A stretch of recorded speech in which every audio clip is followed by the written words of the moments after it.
নিজের দুঃখের কথাও কাউকে বললেন না, সুখের কথাও কাউকে বললেন না।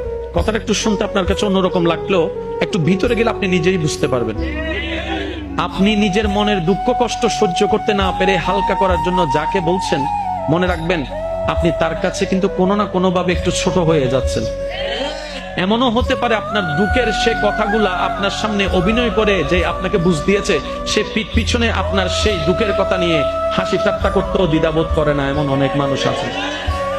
আপনি যাকে দুঃখের কথা বলে মনকে হালকা করার চেষ্টা করছেন, আপনার দুঃখের কথার সে দুঃখটা সে বুঝবে না, কারণ তার সাথে তো সেটা ঘটেনি।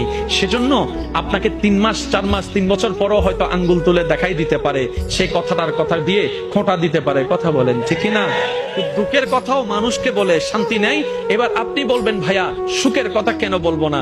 আমি বলি কি ভাই, দুঃখের কথা শোনালে যেরকম মানুষ দাম দেয় না, সুখের কথা শোনালে মানুষ বদনজর লাগাইয়া সেটাও নষ্ট করে দেয়।